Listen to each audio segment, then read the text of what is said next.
my car, I had to take care of it. The freaking car wouldn't start. And I was like freaking out because I can't take care of it tomorrow since I'm working and I got to go to training right after. So I was like, shit. Did Fixed it it. working? Oh, okay, cool. Yeah, I fixed it. I thought it was it was the battery because it wasn't even turning on. Turns out it needed gas. No. It's okay. My car had a problem. Funniest thing. My poor.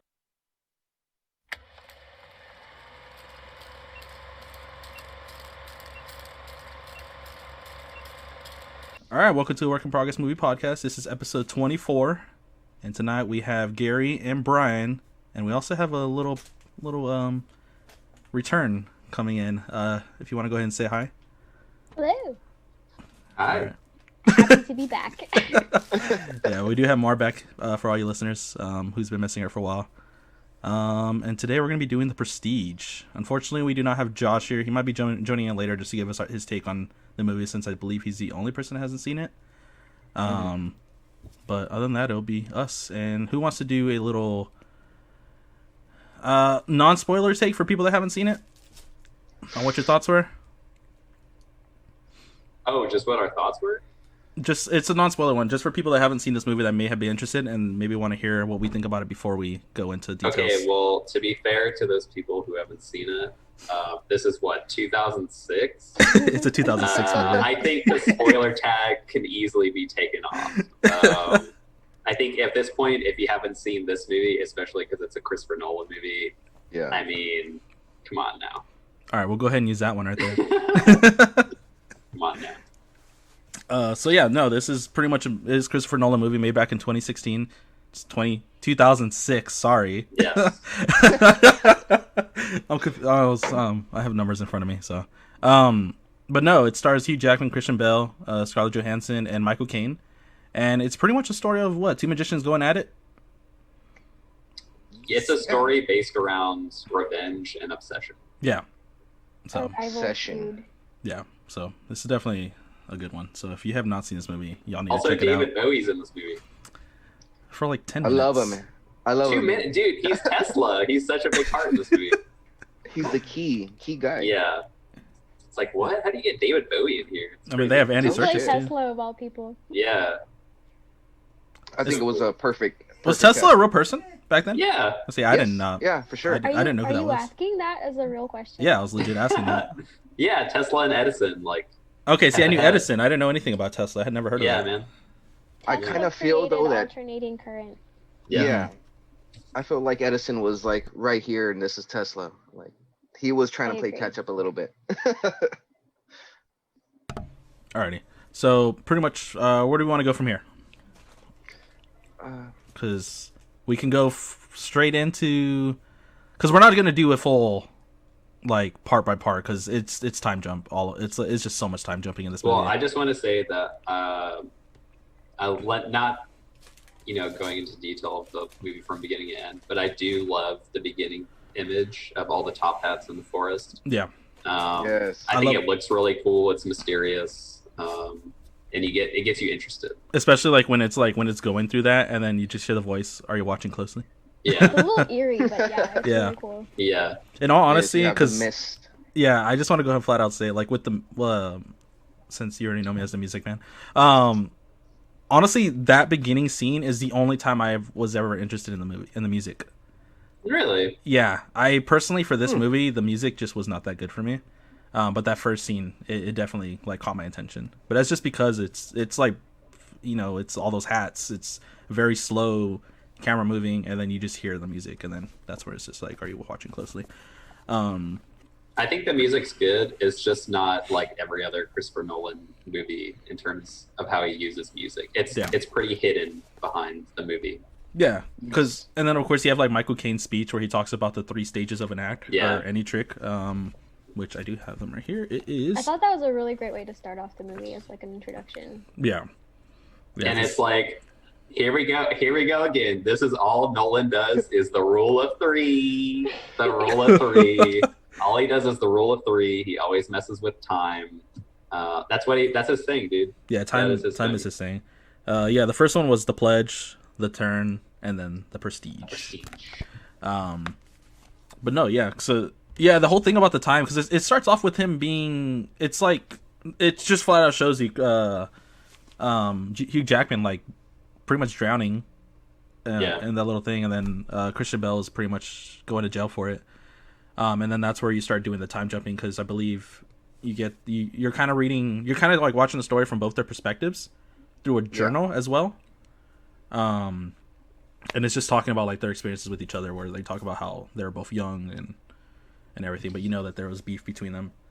It's weird because I was gonna say like the perspective is one person is reading the other person's journal, who's reading the other person's journal, and then they just flip between the two. So you have to kind of keep track of where you're at in the storyline. Yeah, like this one right here. It can get confusing because of the timelines. Like you don't know where they're at first. You just see him directly like in jail, or at, what is it? He was like in court, and then he's in jail, and then they're talking about like this Caldwell, or is it, how do you say that guy's name? The name that he used in the end, Caldwell. Caldwell.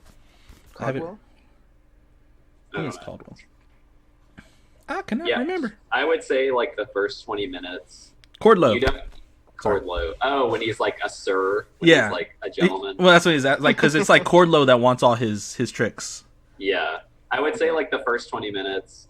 Not that I was totally lost. It's the most confusing. It's the most disorganized. It's not until after that the story starts picking up and you start gathering clues, which is cool because it also gets you interested.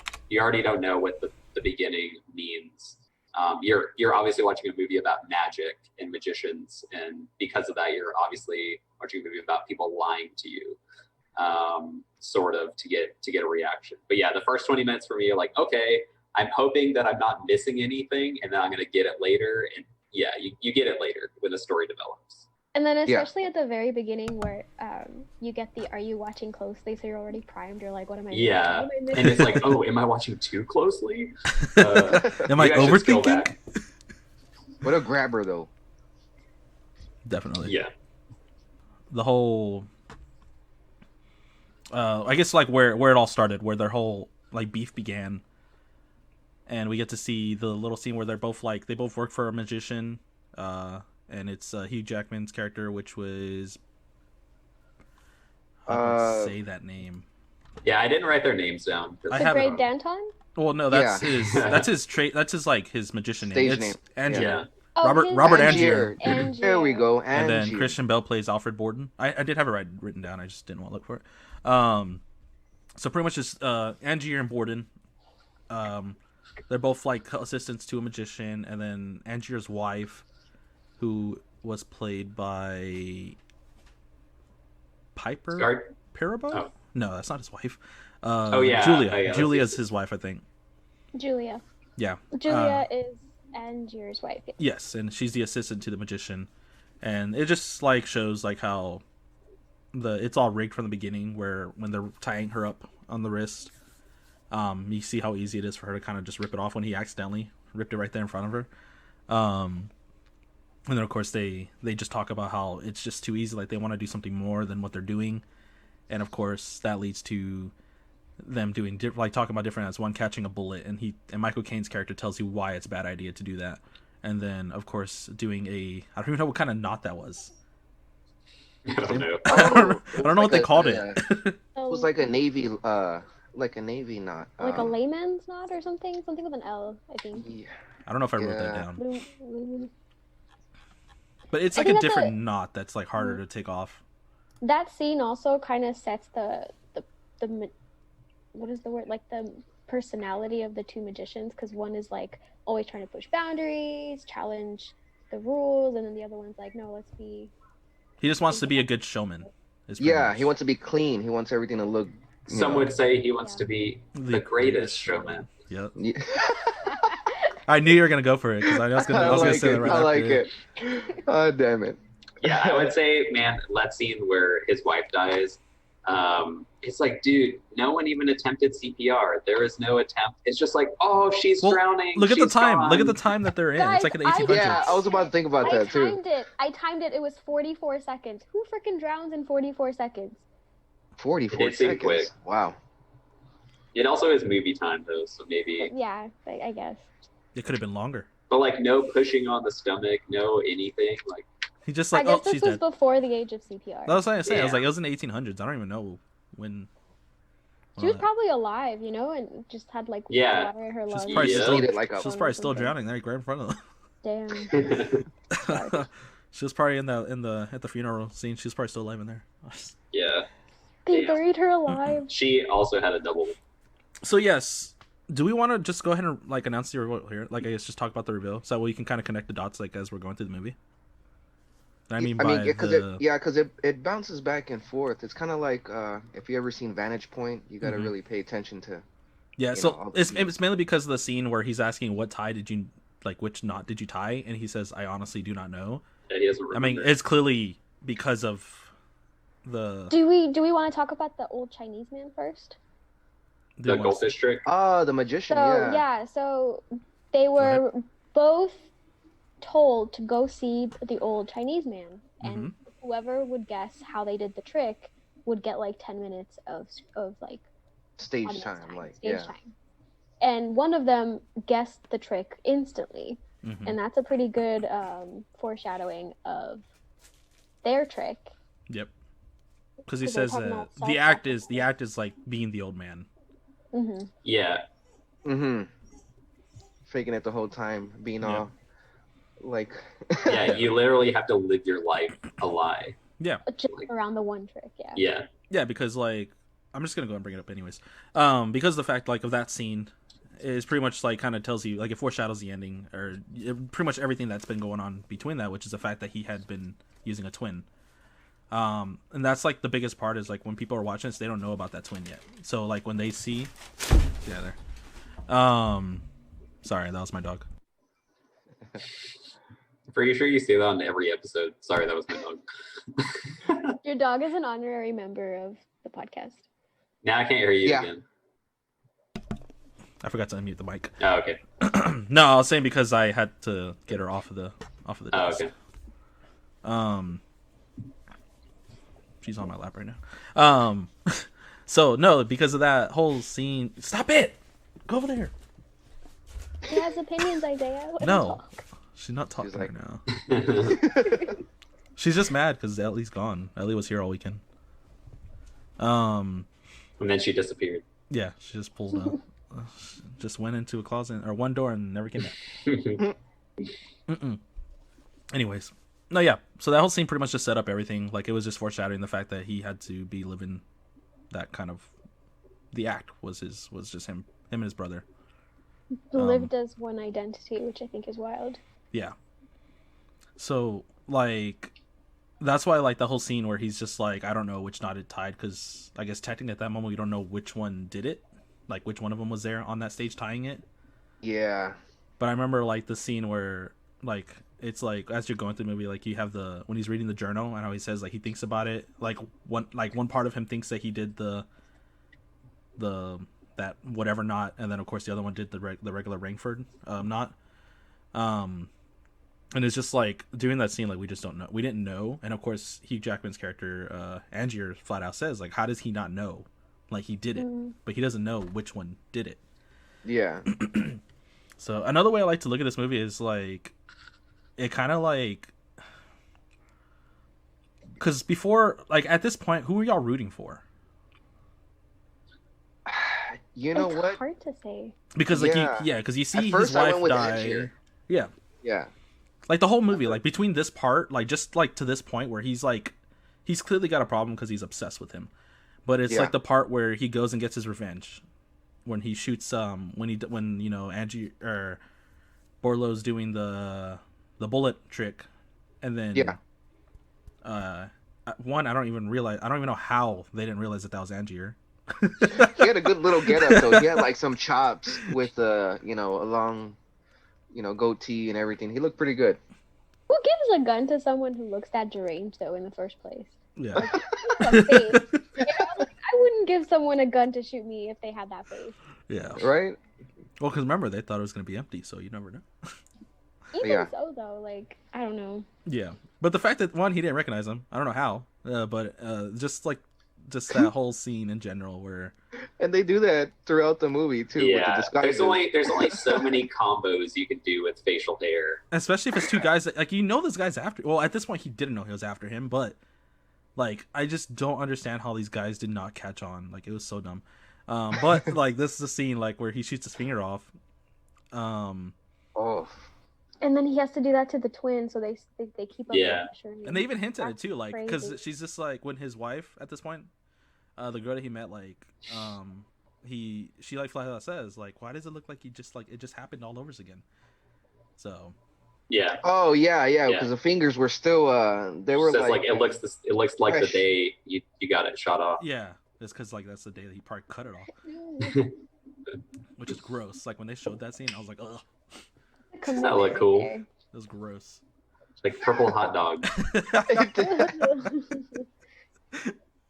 But no, yeah. So it like we get those little hints as to like just what's going on. I love like the fact that like after you know everything, you kind of just like the pieces start making sense. But the whole scene like where when him and Michael Caine's character. Michael Cain. Oh no. Let's see. I have the names of characters right here. I met a man with a boat. So Alfred's trick, the reason why like Cutter. the whole movie is centered Cheddar. around is this trick that he has, and it's the teleportation trick. And Angiers, I think is his name, right? Mhm. Yes. Yeah, he basically goes mad trying to figure out his trick, his secret. And that's why he has that little notebook, because he's trying to figure out what happened. He goes to Tesla, has him built him a machine and everything. And in the end, they always say, and I don't remember if they said this in the movie, but I always hear this, is like sometimes the best magic tricks are the simplest ones. Yeah. So that's kind of the whole theme of this movie, I think. Because the fact that this guy Angier just overthink it, like he's flat out said, like they were telling you the answer from the beginning. This was the old Chinese man all over again. Yeah, like he just flat out said, he's just like, how did he do it? Like it's too simple. And Cutter's just like, he used a double. Like that's it. It's simple as that. And he's just like, no, it's too simple. I'm like, he just couldn't take it in. He didn't want to accept it. He didn't want to. But it's the obsession, though. It's the obsession because it's like Harmar said. It goes back to the Chinese guy. After that scene where they go see the Chinese guy, what does it show the next few scenes after? Him trying to guess, him trying to walk like the old man while holding the bowl in between his legs. Yeah.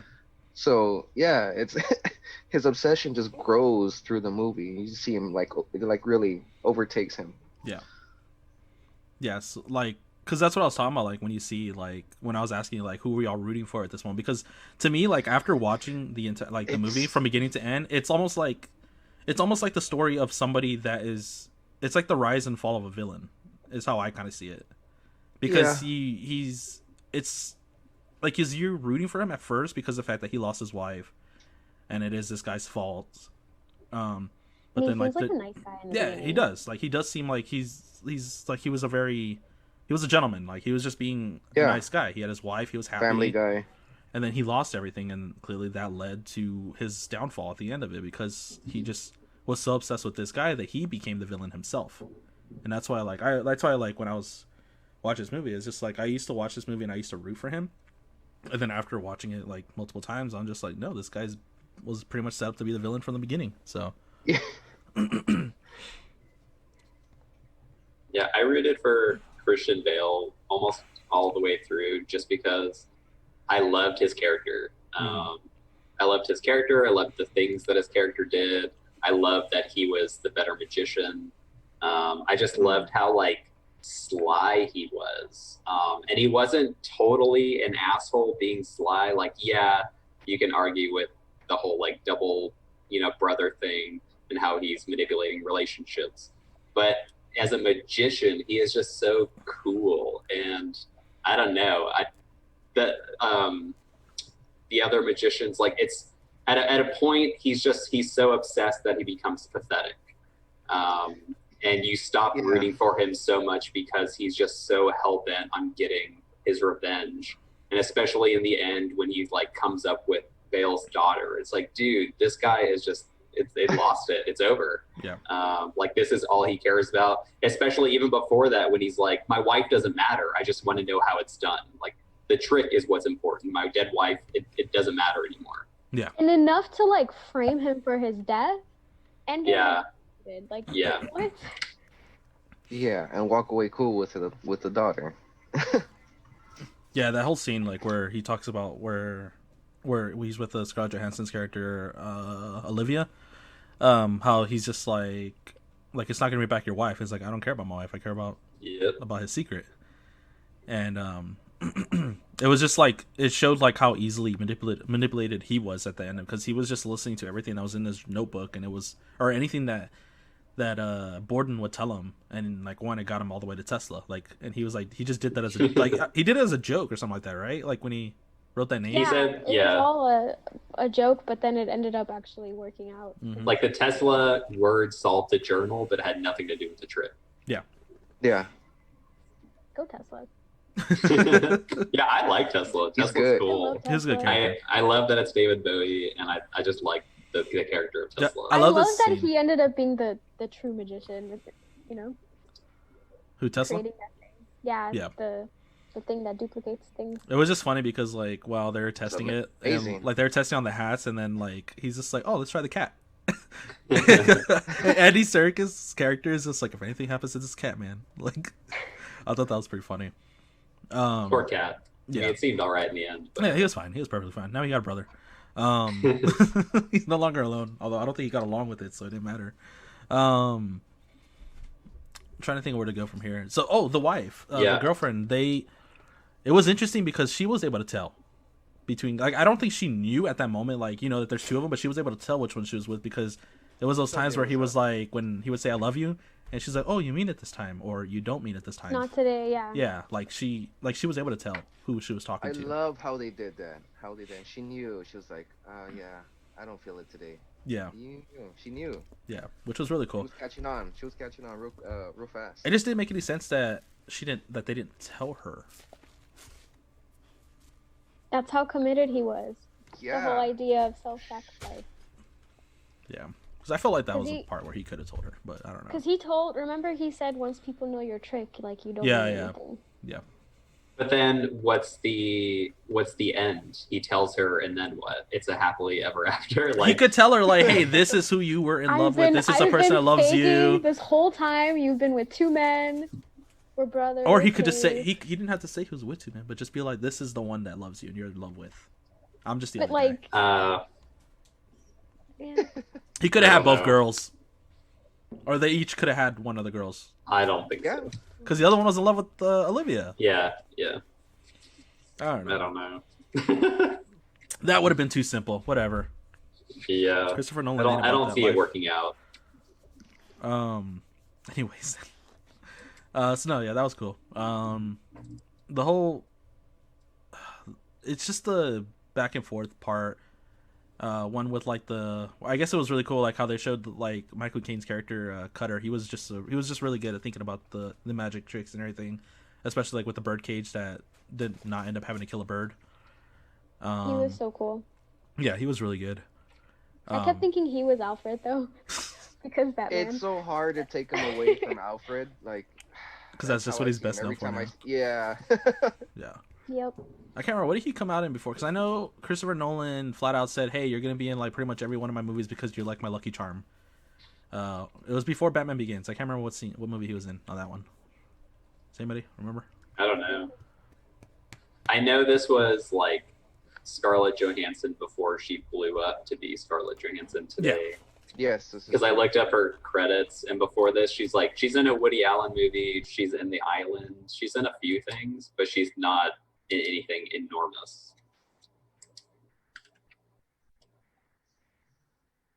I was trying to see what he did. Michael Caine is old and famous, so I'm pretty sure he's in like hundreds of movies that I've never heard of. No, but it's like his lucky charm. Oh, it's Batman. Okay, no, yeah, because he had him in like movies in a row. He had him in Batman Begins, The Prestige, The Dark Knight, Inception, Dark Knight Rises, and Interstellar. Yeah, none of that's before this. That answered my question. Those are pretty great. Batman Begins is before this. I'm just saying, like, before Prestige. Yes. Oh, Yeah, he filmed it shortly after. No, I was saying I was just saying Michael Caine in general is just in all like pretty much in most of Christopher Nolan's movies because he said that he was his lucky charm. He's really good. Like he plays the parts really well. Yeah. Yes, no, he's a damn good actor. Yeah, the director loves him. I don't know if he's in Tenet. I haven't seen it, so wouldn't know. Oh, he is. I just checked it. So, is there anything I wanted to bring up before I guess we keep going further? I don't know. Shit. I just What were we love on? the way that they did the exposition, because it's like you think it's one thing, and then it's like, surprise, you thought, and then it's like, just kidding, here's something else, and you're like, oh my god, I can't keep up. Yeah. So that was pretty cool. I like that. I did When like we the. find out that, Go ahead. oh, sorry. I was gonna say when we find out that, Angier? I keep thinking, Angier, yeah, him, yeah. that guy. We find out he was actually alive the whole time, and he was the guy that wanted his trick, and you're Yeah. like, what? And then we don't know that Alfred has a twin yet, and then Alfred's twin decides to go kill Angier's, and you're like, wait, Alfred? what? Alfred killed him? I didn't know that. Borden. Borden. Borden. Wait, I thought his name was Alfred. Oh, maybe his first name's Alfred. Let me double check that. Okay, you're not Yeah. wrong. You're not wrong. His You're not name's wrong. Alfred. This is because Oh, okay. you kept calling Michael Caine Alfred. So I was just like, wait, is No, he no, confused no. here? I said that's why I kept thinking he was Alfred, but it was actually, what's his face? that Borden. was Alfred. Oh my god, yeah. I kept going by forgot. the last names in this movie because that's what they were going Oh. for. Like they never said their first names really. No, yeah, Yeah. They did. They said it like exactly 1 or 2 times. Yeah, and I think it was mainly just Sarah, the wife, that was really saying the first name. yeah. I do like the little because after he stole the transported man trick, with his drunken twin or whatever, I do like how it showed the first time how he did it. Like it went well. I like the way they showed the trick from our perspective, just to kind of give us like that whoa that everyone else is getting. Yeah. And then of course Angier was down to the bottom stage and doing his bow, because that's all he cared about was just the intention. And then he even says, I wrote that was the saddest bow in history. yeah, And just shows It how was. pathetic his character is over time. yeah. It just That shows and- he just cared That about and that. he even says too, I wanna I He's like, wanna nobody bow cares in about the front guy in the of crowd. box. Yeah, he's he's so Like- pissed off after that. Yeah. So it was just it's just another thing where it's just yeah, this guy it's not looking good. Of course, I did go ahead with the drunken guy finally kind of messing with him at that point. Yeah. The second one was he took his time going up, and then he did the little play trick where he oops, sorry, I was late. But the third one was a good one because that's when pretty much Olivia betrayed him, and he Falls right through, right? falls right through. They take away the safety, so he pretty much destroys his leg, and Oof. and Or an Borden, ACO. yeah, dude, that seeing that scene, I was just my poor damn legs, Oh, so that was me right after the accident. But oh my god, I bet. dude, Ouch. when Borden was there watching him, that's when he knew oh shit, this guy's fucked. I did like the way he did that though. They say that he's not a good showman or anything like that, but that little acting that he did with that, when he Yeah. came up and he's wait a minute, where am I? That was really good. And then of course you have the drunken Angier coming up from above. And he's just there to promote his own show. I know it's a little thing, but even Hugh playing the drunk, the lookalike, he did good at it. It was funny. His character, it was funny. He was so goofy. He was a Mhm. goofy drunk.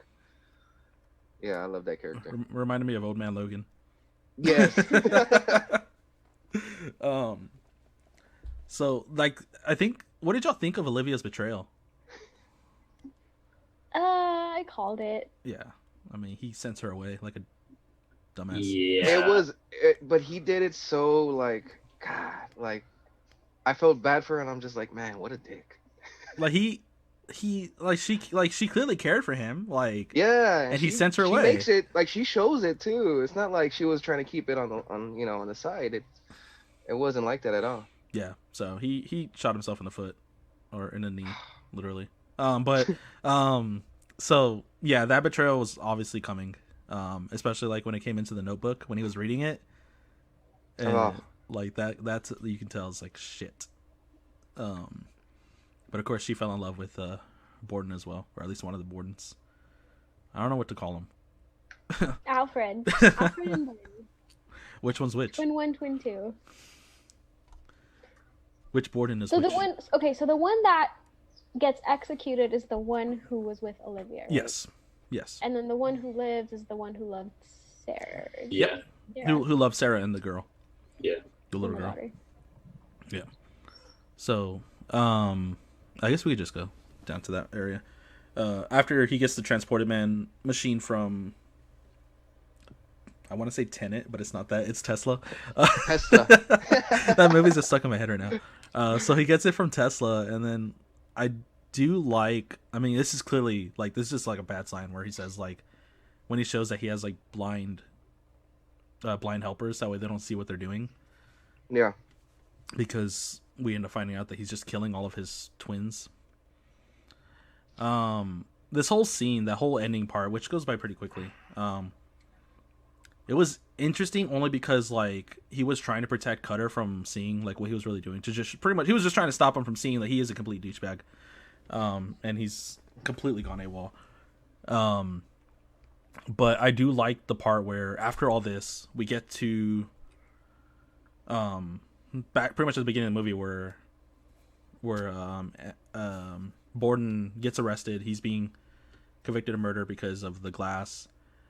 Of course, Cutter actually thinks that he's dead until he finds out who Cordlow is. And then he talks about the part where about drowning himself. This is the best way to say it. And now he says like how he thinks that it's just like going. What is it? What was the word that he had used, Gary, when he died at the beginning? Or when? Do you remember that? Do you remember that part where the girl drowns and he says something about what it feels like? Oh well, in the like end, waking up. yeah, Cutter knows. Like it's not. Cutter tells him in the beginning, when she dies, that it's like going home. Okay. It's like coming back home. But Cutter knows in the end what monster he's become. And he says, like, that story where you're coming home is actually false. It's actually agony. Yeah. So he's saying, like, those people that you are killing, they're agony. They're in agony. Yeah, each time you do it. Yeah. And you see it in his face. Like, he goes from, like, not really caring to, like, okay, he's been doing something really bad. Do you think so? Is he killing his doubles, or is the double the one that's living? He's killing them. He's killing his doubles for So- sure. Yeah. I want to say yes, he's killing the doubles, but remember, this is where we get to the end part. There is a scene where he talks about, because he remembers everything. When he talks about how it doesn't take guts, the scene where he says he says what he's been doing takes more guts because he doesn't know if he's the one that's going into the water or if he's the one being the Prestige. Yeah, he doesn't know where he's going to land when he does the trick. Yeah. Yeah. So that's why I don't know, honestly. It's also kind of hard too, because there's scenes where you can obviously tell that the double goes in the water, and then he's like taking the glory, which that's really all he wants is the glory. He wants all the applause. He wants the bow. So I don't know. That kind of confused me too, because I see him that's him. I mean, maybe he is the one that's being at the top every single time, but it's just like that line is what had me thinking, like, is he the one? Like, because they're technically they all have the same memories. They're the exact same person. They're a duplicate. Yeah. Yeah, you could. I think it's an ending where both sides are right. Mm-hmm. You can take either or, and you're going to be correct. Because I think they say when he's talking to the box in the end, he says no one cares about the man in the box. Mm-hmm. Yes. And you could take that as a clone side and say no one cares about the clones about me because I'm disposable. But then you could also take the actual person side, and he's trying to tell Christian Bale, like, I've sacrificed a lot because I'm literally killing myself, and no one cares about this man in the box. Yeah. Even though he's kind of criticizing himself at the moment. So I think and you could take both sides, and you're right. Yeah. Okay. I mean, it sounds like another Christopher Nolan movie, where he doesn't give you a full answer. He just makes you think about it. Yeah. But yeah, I really like the scene because like, that's when we find out that like, or that's when we get the full glimpse of, Borden being a twin, because like when he's saying goodbye to his brother, and you see like the tears, like we finally get like a full facial of what did they call his twin? Mr. I forgot to. Something with a C, right? Was it? Colin? Yeah. Or something like that? Yeah, it's with the I thought it was with the F. Cutters? No, not Cutter? Cutter. No. No, wait, just kidding. I'm kidding. What? Oh, Bernard Fallon. Is it Mr. Fallon? Yeah, Mr. Fallon. Mr. Fallon. Yeah. Not starting with the C at all. Fallon. My bad, guys. So we get the full face of Fallon, and we end up seeing like, oh shit, like he looks exactly like him, and then you find out that it's a twin. But that's where he gets his revenge on Angier. But I really do like the part because like that's where he's asking him, like after he gets shot, he's asking him like, oh, were you the one in the box or coming out? Like he's like, oh, we took turns. Like you just like everything just starts to connect perfectly. Like you find out that one of them loved the wife, one of them loved Olivia, and they were both living half of a normal person's life. Yeah. So that whole scene between them was like, that was honestly like one of my favorite scenes. I don't know if y'all ever caught on to this, because this is another like one of my favorite scenes. It goes back from the beginning, where at the very first scene you see is a whole bunch of empty hats, and then the last thing you see is a whole bunch of bodies with no hats. Ooh. That was like one of my favorite things. I really love that. Like how like you have a hat with no bodies, and then you have a bodies with no hats. And okay, I thought that was really cool. And I think that's where you get the line again, like the speech from the beginning or whatever. But no, it was pretty much like a friendship that became a rivalry or whatever. But yeah, although I don't really know if they're ever friends, but Yeah, I would not say friendship at all. they were like co-workers, I guess. Mm-hmm. Yeah, jealous coworkers. Yeah. A rivalry that turned deadly. Yeah. Yeah. All right, Gary, what do you want to talk about? Oh, me? Yeah, you. Why me? You said you had a whole bunch of stuff you had written down. Oh, well, I was kind of joking. I mean, I also have stuff. I would say that, did you guys have a problem? I feel like every Christopher Nolan movie has this problem at some points, with the problem with understanding dialogue. I think you can even look up, like on the internet, people write about this common thread in Christopher Nolan movies. I feel like his movies, especially this one too, there are just some scenes where I have no idea what the people are saying. Either because they're like muffled or because they're mumbling. And I even turned on subtitles, which were incorrect, and I just turned them back off because I gave up. But honestly, like, I feel like every Christopher Nolan movie has at least some sort of dialogue problem where you can't understand certain scenes. I don't know why. What are you talking about, dude? Bane was perfect. We heard him every. I don't know, like, said. I don't know if you guys feel like that. I've noticed it. Every single Christian Bale movie, there's some character or some scenes where you just have no idea what they're saying because it's so quiet. I always watch with subtitles, and I've never noticed enough to think about that. I didn't notice anything from this one. What could you have like an example? Like it's in the beginning. Christian Bale like says some things that I don't understand. Like I turned on the subtitles for the first 10 minutes because I couldn't understand what people were saying. Are you talking about? Might be just his lisp. I don't know. It's just it's really quiet. The dialogue is just really quiet. I mean, when Christian Bale, I think in a lot of his movies he talks very quietly, but I don't know what you're talking about. Are you talking about like the part where he's talking about like the different acts that they should do? It's not specific scenes. It's just it's a problem with his movies, I feel. Maybe you weren't. And I don't think I'm making it up because there's tons of articles that people write about the same problem. Yeah. I can't give you a specific scene. I can give the most specific I can say is the first like 10 minutes, and especially with Christian Bale, where it's just like it's muffled. I don't know what they're saying. Like I need subtitles. It's like you're watching closely, just not listening closely. I get that, but it's also I like don't know. I should know kind of thing because it's like Isaiah said he does kind of he speaks real low in certain movies, like even in that Terminator movie.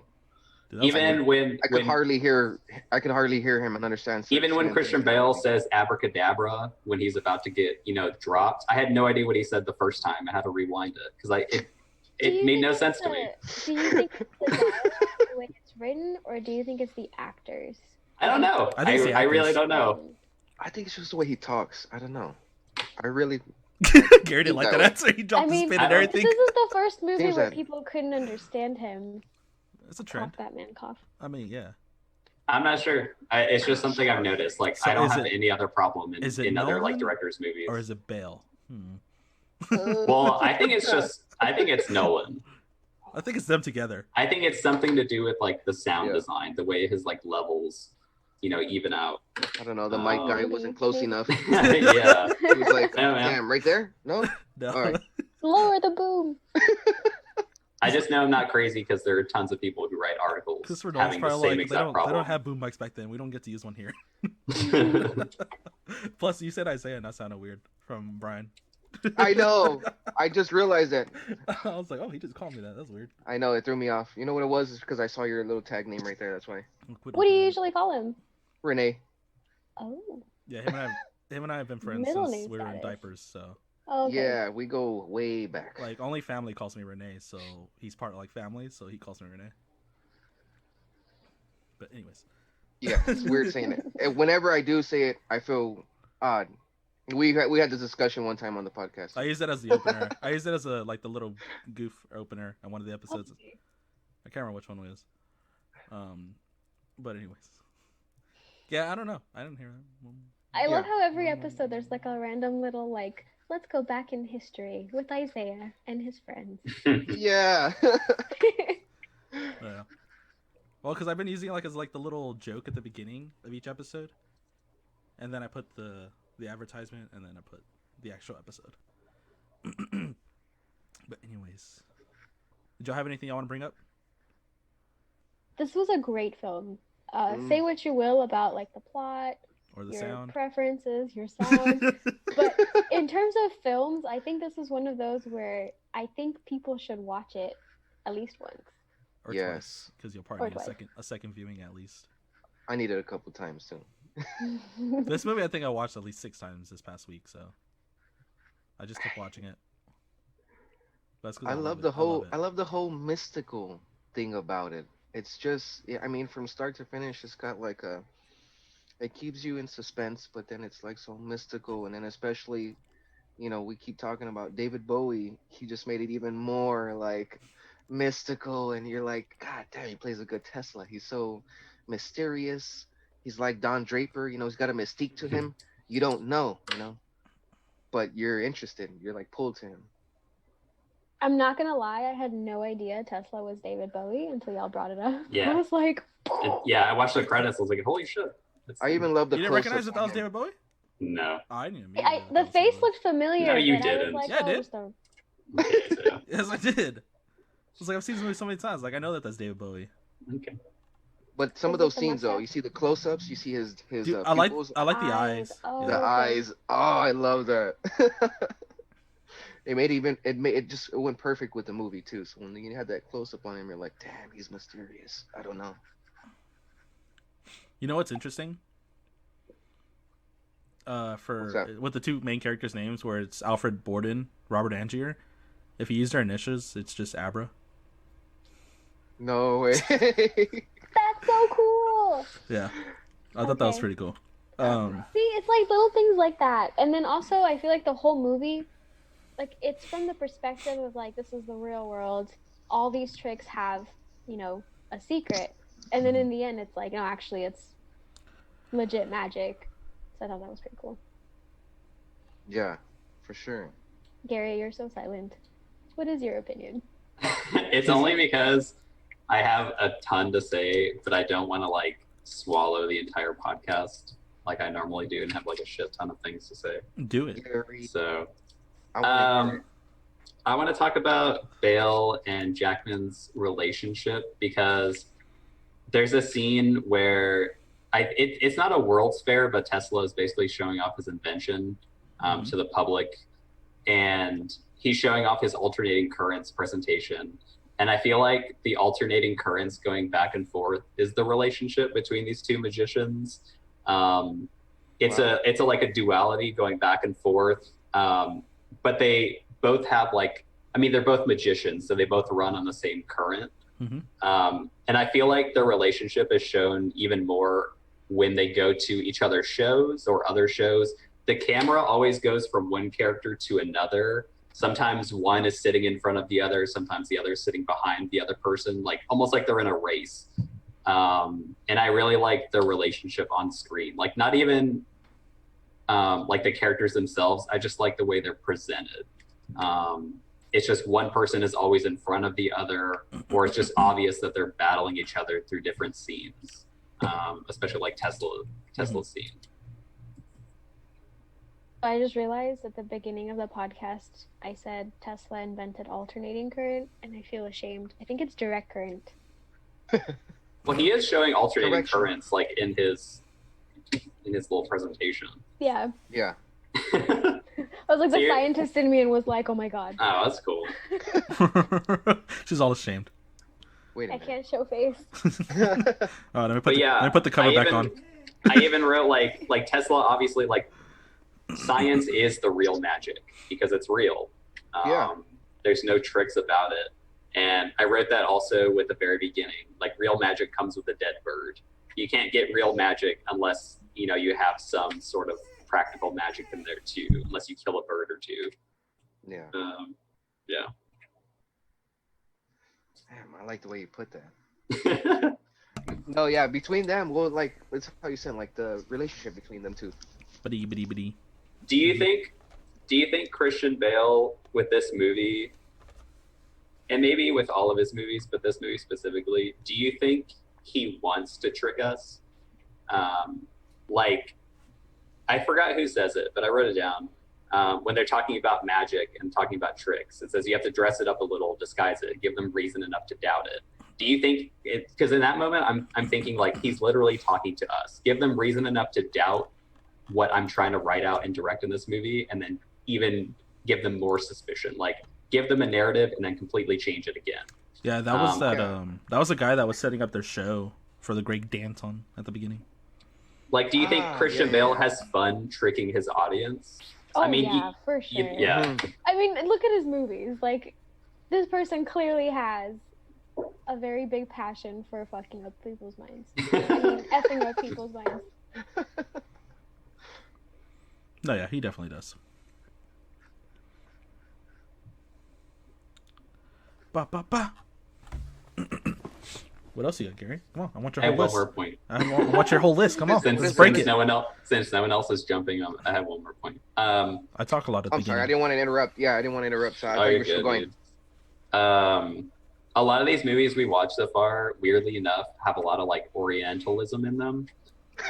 Like white people, white people really looking towards the East and really like getting their mind blown from Asian practices, Asian magic, or anything mystical. But I think this movie does it really well.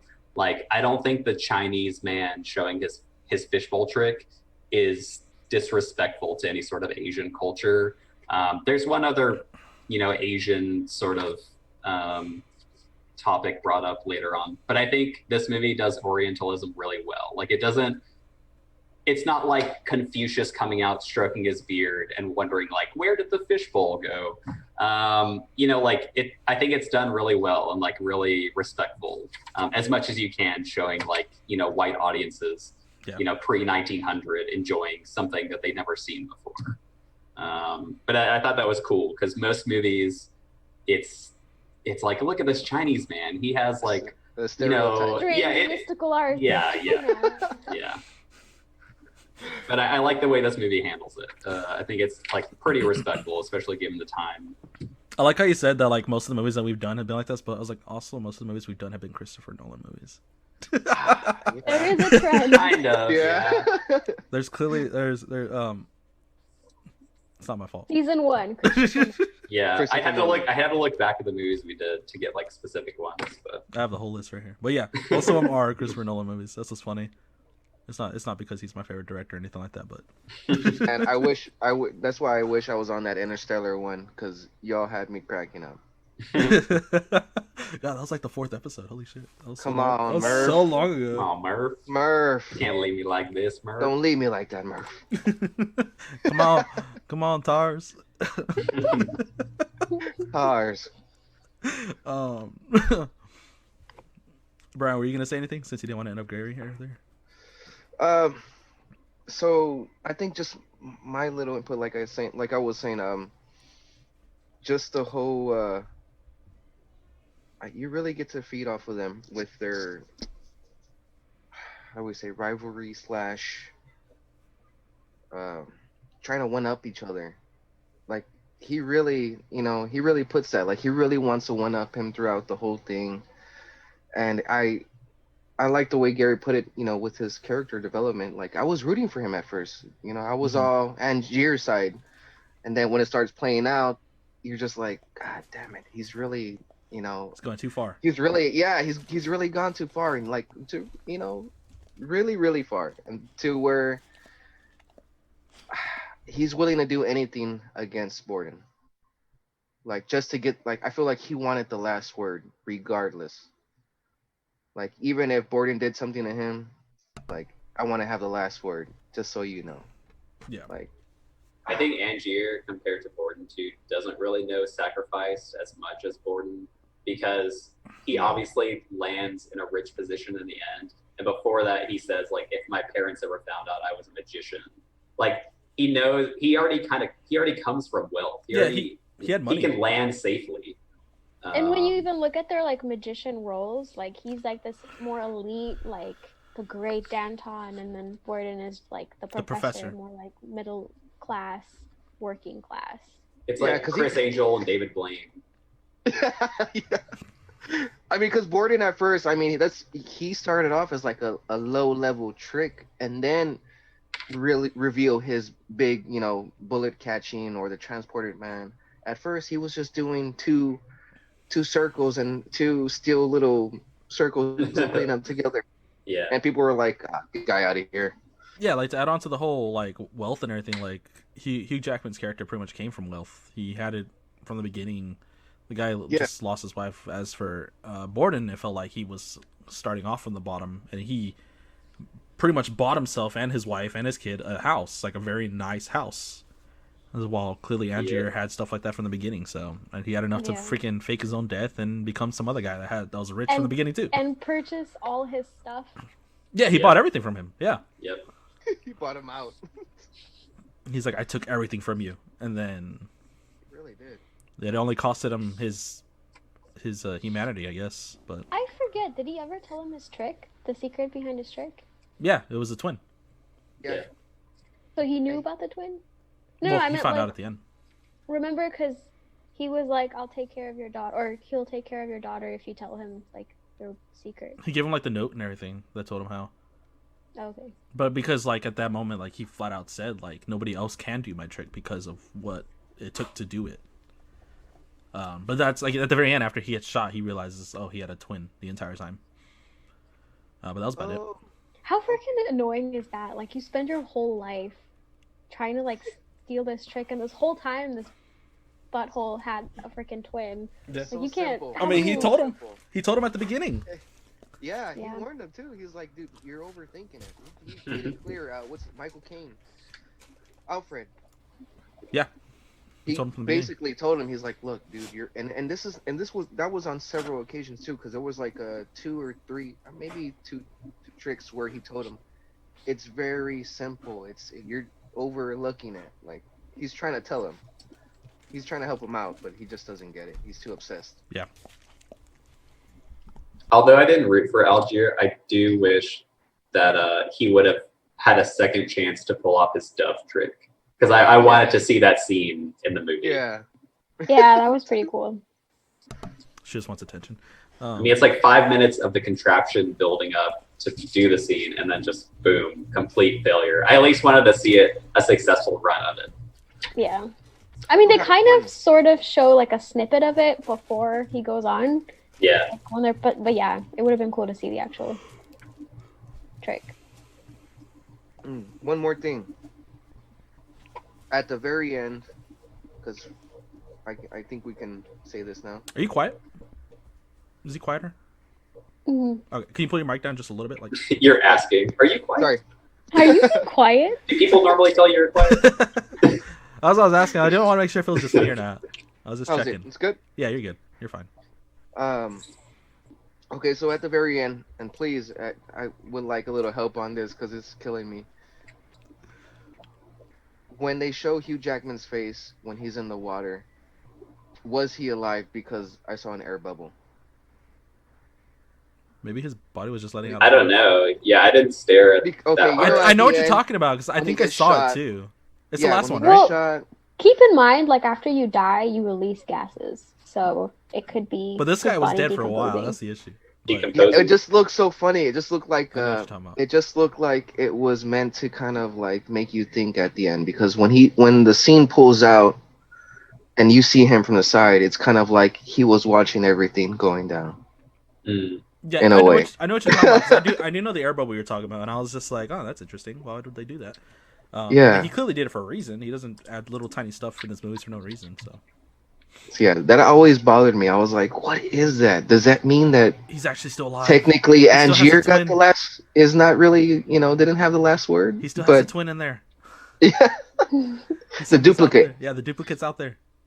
Yeah, I don't know. That really kind of messed with me. They kind of made me like really think about that at the end. All right, was there any last things you want to bring up before we close it out? Gary, I see you looking up stuff. I was just thinking it was weird that they didn't mention Houdini at all. Yes. Dude, Houdini was a scrub compared to these guys. What are you talking about? Houdini is the GOAT, bro. Didn't he die in You think in drowning? this universe he didn't exist I mean, he because could. You think so? I mean, this is our universe. This is no. This is I mean, this Christopher is a Nolan's universe where you can create a freaking machine that duplicates If it. you have Tesla, I don't see why you couldn't have Houdini. because Tesla was clearly the better magician. Tesla was the ultimate. Because Houdini died in 27. So I think 27. maybe one way to explain that is that they were so wrapped up in their own world and their own rivalry that they didn't really even pay attention to. Yeah, because the only other magician we saw was the Asian man. With The Asian man, and then one more. Who was the other one? Yeah. Oh, the beginning. The first The one. beginning guy. Yeah, Nah, that guy sucked. he did. He never said a single word. He was just trying to show a He just waved his hands presentation. around, and that was it. He was like, He shooed away. that was it. Oh yeah, absolutely, guys. Great topics all around. Great topics. You guys killed it. I was here the entire time. I just was very quiet. I was so impressed with Gary and Brian's takes that I just Thank want you. to sit back and be a part of the audience. I was just so immersed in the experience. I'm glad I'm here now to give you guys my take. Having said all that, having heard all of your parts, of course, I do have to say this was a typical Christopher Nolan movie with the ending, with me thinking what the hell was going on the entire time. Because I watched this movie. First off, I love magicians. I've always have as a kid. So this movie intrigued me from the very beginning. But then we kind of stray away from the magic and go towards more sci-fi-ish. And I'm like, what the hell is going on? Having said that, though, great movie. My first time watching this, I thoroughly enjoyed it. ScarJo, any movie with ScarJo, perfect 10 movie. Anytime. I don't even care. She could make one appearance. She could be in Jack and Jill, and that's how much I like that movie. There you go. Which is his most hated movie, by the way. You killed Exactly. me with that one. You killed me with that one. Oh man. But yeah, no. The plot twist, the two brothers, the replication, transporting, and all that. It was a big mind twist. My mind hurts after watching this movie, and I had to watch it a second time today just to figure out what am I doing in my life. And now I True. don't know. I don't know anymore. I think I'm changing my name to Ryan. So, great movie though. Great movie. Great pick. Good job, Gary. Thank you. Thank you. I don't remember Gary picking this movie, but okay. Just on his take earlier, his opinions earlier. Yeah. Who do you agree with most? Take. Like out of all of our opinions, who would you side with most? I think I would agree with. That's actually a hard question because I can't single anyone out because all of you guys have such a great. But like, who would you align with the most? Who do you? Oh, I align with my Lord and Savior Zordon. Okay. But I don't want to make this a religious podcast, so. Shout out Zordon. Shout out. Yeah. May the power be with you. But great times. Great times at Ridge Mountain High. Hell yeah. Cool. So you know what happened in the end, though, right? Like where he kept replicating himself, basically, and he kept dying and dying over and over. Yep. Okay. Christopher Nolan. I was expecting to see a little spinning top at the end, to be honest with you. What if he just like went on the last scene where it's like panning out to like the bodies? You just see one of the bodies spinning around in circles in there. Oh my god! Or just levitating. Yeah. Well, were they all levitating technically? They were all technically levitating. Yeah. They're all just floating in there. You know what I do have to say? Bubble. Is that every goddamn Christopher Nolan movie has the exact goddamn actors every single time, I feel like. Yeah. I swear I've seen Christian Bale in every single movie we've done with Christopher Nolan. Just in the background or extra credit. I'm just saying, he's in every single Michael Caine. Every movie, for sure.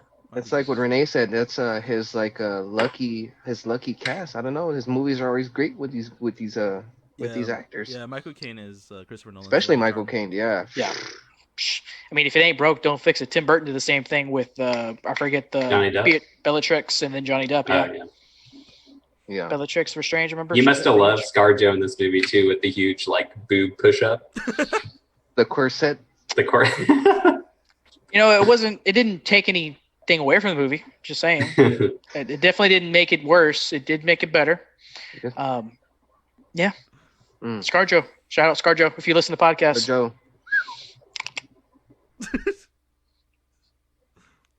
That was an interesting take.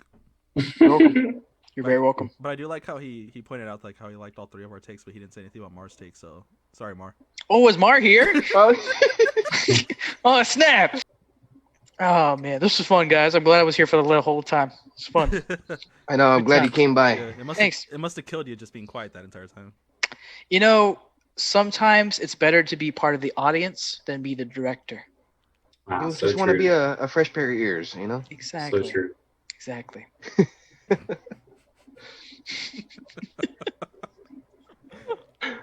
But no, next week we'll be doing episode 25. I don't think we're actually going to be doing a movie that one. We're going to do something a little fun. But with that, everyone, go ahead and like, comment, subscribe on YouTube. Give us a comment. Don't start pointing gay. I saw you do it and I was like, no. We're bringing it back. No, we have the Twitter, we have the Instagram, and go ahead and reach out to us on there. We will be seeing you all next week. Y'all have a good night.